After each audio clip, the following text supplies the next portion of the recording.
Have you ever wondered what a song can mean? When everything around you is falling apart, piece by piece?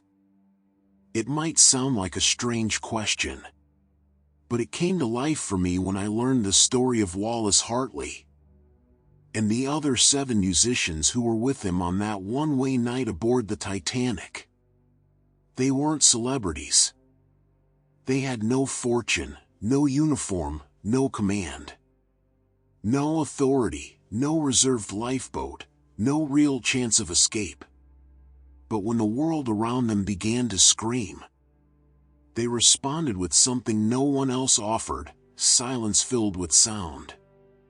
Music. The Titanic sank in the icy early morning of April 15, 1912. That you've probably heard. But what you may never have been told is that while the grand halls filled with panic and the black water crept relentlessly through the corridors, there was an orchestra playing. Yes, an orchestra playing. Wallace Hartley was the conductor of that final concert. A simple man, British, son of a Methodist church musician. He took the job on the Titanic like someone taking a good opportunity to grow, to save money, maybe to impress. Nothing heroic. Nothing epic. Just work. But that night, without knowing it, the ordinary would become an eternal act. With him were 7 fellow musicians, bound by stage and fate. Roger Bricout, a 20-year-old French cellist with dreams larger than the ocean. Georges Crins, a Belgian violinist, also young, also full of life. John Law Hume, Scottish, a sensitive talent with the bow. W. Theodore Brayley, English pianist, who had served in the army and traded war for sound. John Wesley Woodward, a cellist with a deep tone. Fred Clark and Percy Cornelius Taylor, the double bassists who held down the harmonic ground of the orchestra. 8 musicians. 8 ordinary men. 8 extraordinary decisions. When the Titanic's hull was torn by the iceberg, and it became clear that the world's safest ship was doomed, these men didn't run. They didn't scream. They didn't try to save themselves. They opened their cases, tuned their instruments, and began to play.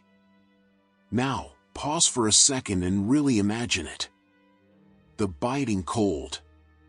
The most star-filled sky you've ever seen, overshadowed by terror. Screams. Chaos. Children being carried, mothers in panic, men trying to hide fear under a mask of reason. And in the middle of all this, a melody. A thread of sound stitching together the madness. They first played what people knew, cheerful, popular songs, trying to offer comfort, a breath of normality.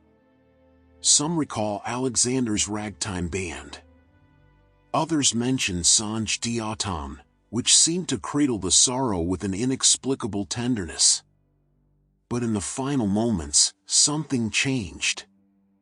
Among the strongest reports, 3 songs were heard as the ship was giving way.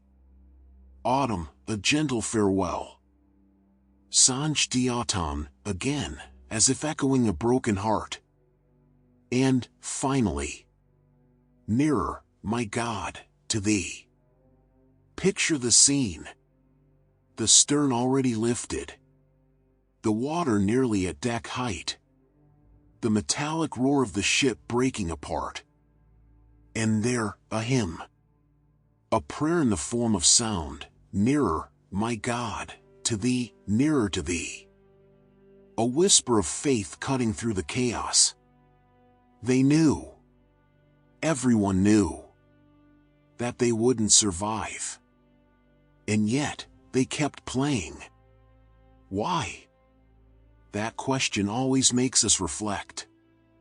Maybe it was duty. Maybe comfort.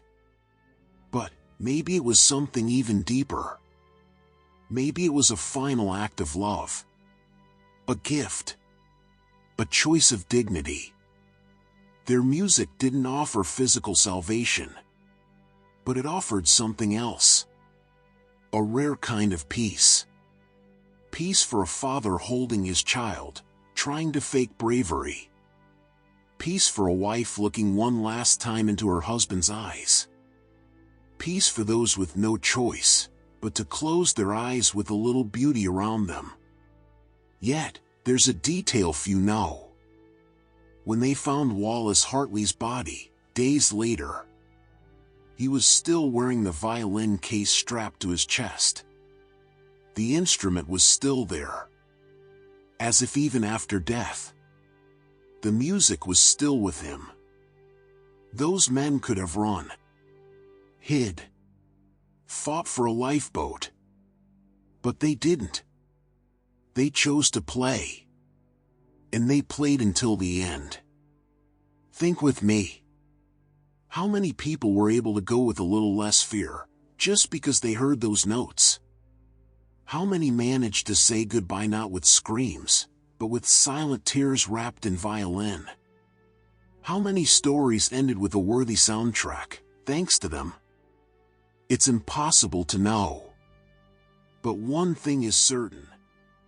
No sound is more powerful than the sound of courage. We often think it's the grand gestures that remain.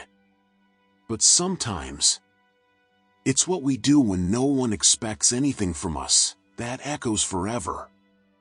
Wallace, Roger, George, John Law, Theodore, Woodward, Fred, Percy. They played in the dark, in the cold, in the middle of tragedy.